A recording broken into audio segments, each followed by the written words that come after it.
I'm going to be working on a brand new project which I'm really excited about. Unfortunately, it's almost close to 10 and I am trying to stick to my new routine where I have to go to bed early and wake up early, so I'll have to save this for tomorrow morning.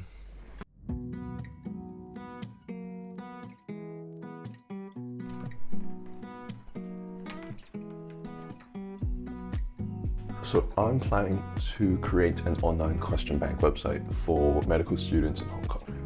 This all started about a month ago when I was having a conversation with a friend that wished to be anonymous.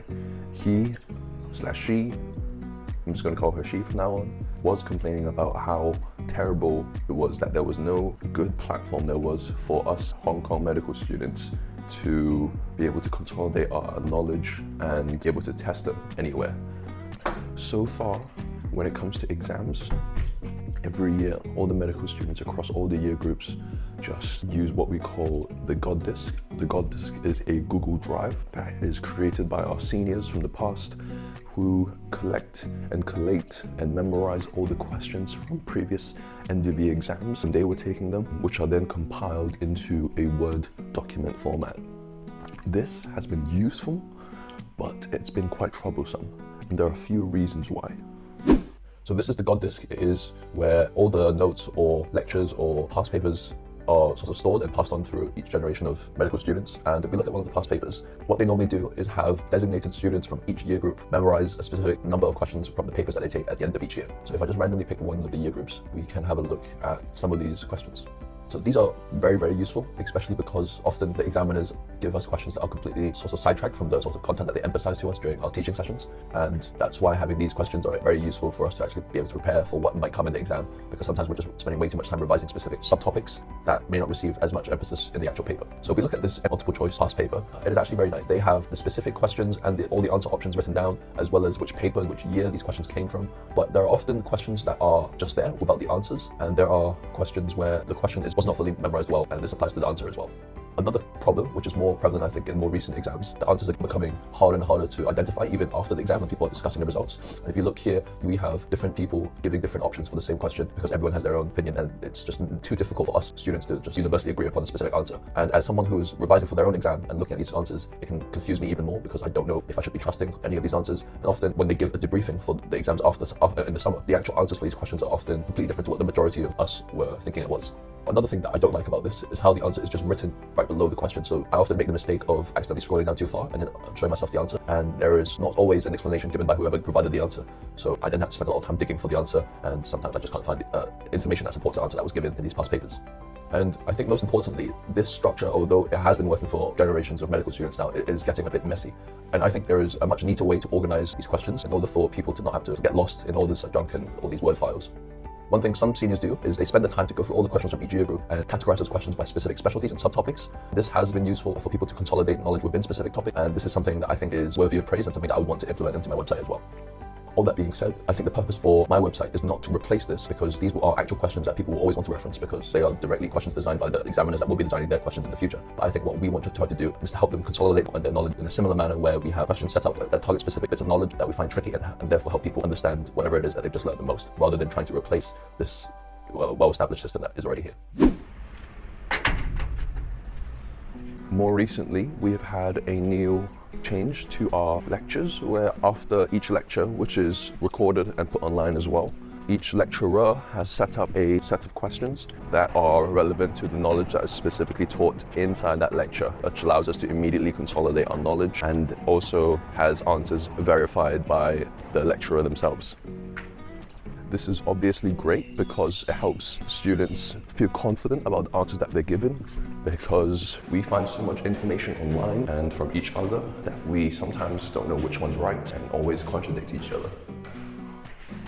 And this is where this whole idea came in, where my friend just complained and wished that she could somehow create a question bank for our juniors in the future to be able to use that is more efficient for their own learning, because just a few months back, I was actually planning to make a website for a different purpose. And I had a long call with a friend who has had experience in making a fantastic website for his company. He gave me a quick one-to-one Zoom tutorial on what the basics were. I thought this was amazing because having a real-life project would push me to actually go around and learn the nitty-gritties of making a website, and most importantly, help me get through those moments when I'm troubleshooting and having a lot of minor technical difficulties that are just taking up hours and hours of time, where if I didn't have a real project and real goal in mind, I wouldn't just, be willing to sit there and just work at it.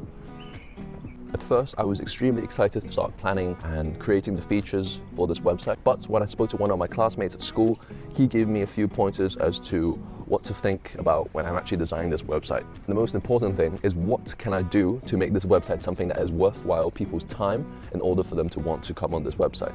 Because almost all medical students have a huge set of their own notes, and a lot of them also use self-designed questions with their own answers on platforms such as Notion and Anki. I use Notion myself, doesn't really matter. So this is where I started to think about what sorts of features, specific features, I wanted for that question bank website. First of all, this has to be a question bank. People make a lot of questions for themselves, but these questions are always arranged in a specific order that can't really be changed because most of them are probably typing out on Notion. You can't really change the order at which these questions are given to you. And you fall into the trap of just ending up regurgitating those questions because the more you revise them, the more you recognize the pattern. A good thing about the Anki is that it randomizes those questions whenever it spits them back out to you. So this was one of the features that I needed my question bank to have. For example, if I were to have a question within neurology about headaches, I would want to create, for example, 100 questions and put it in the question bank. And each time one user goes on that specific quiz, that question bank should spit out around 5 or 10 questions that are at random. They should be presented in a random order, and this doesn't apply just to the questions but also to the answers as well. So there is no room available for the end user to be able to just have photographic memory and memorize the order at which the answers should be. The next feature is something that Anki also has as well, and that is the ability to decide what type of things you want to revise on. This can only be done if there is some way to first tag the questions and tag them to specific specialties or subtopics that these questions belong to. And when I pull those questions out and put them into a quiz, I can set the quiz to only pick questions from specific tags.